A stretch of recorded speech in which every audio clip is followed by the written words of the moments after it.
Assalomu alaykum. Sizlar bilan kimyoda masalalar tahlili YouTube kanali va tahlillar Ra'no Usmonovna. Demak, masalani shartiga o'tsak, 12,5 gramm mis kupora suvda eritib tayyorlangan 20% eritmada 5,6 gramm temir qo'shildi.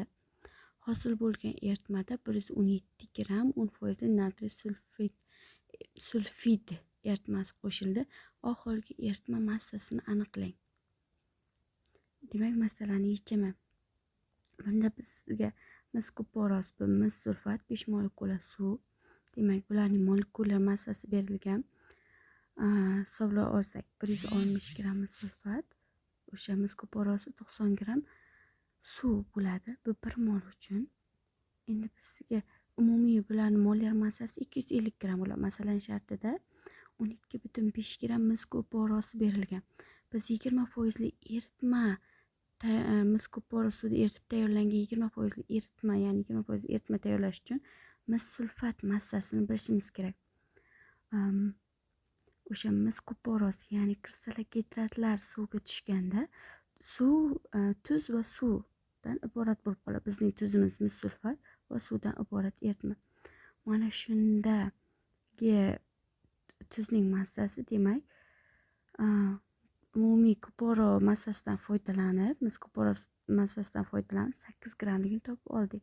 Demak, mol 0,05 mol.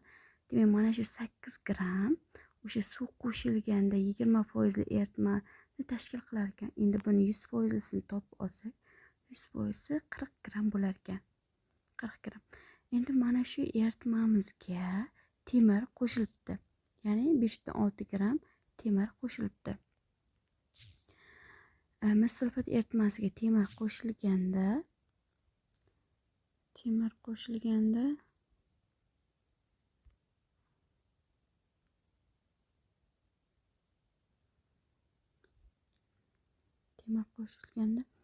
mis cho'kmaga tushadi va temir sulfat bo'ladi. Endi bu yerda ortib qolgan temir ham bor. Ortib qolgan temir ham eritmadan chiqariladi. Demak, cho'kmada mis va ortib qolgan temir bo'ladi. Demak, bizning eritmamiz o'sha qolgan eritmaga natriy sulfid tuz solindi va natriy sulfid tuz solinganda reaksiyada temir sulfid bu cho'kmaga tushadi va natriy sulfat hosil bo'ladi. Bizga cho'kmani massasi kerak 4,4 gramm. Demak, 3,9 gramm natriy sulfid reaksiyaga kirishgan. Keyin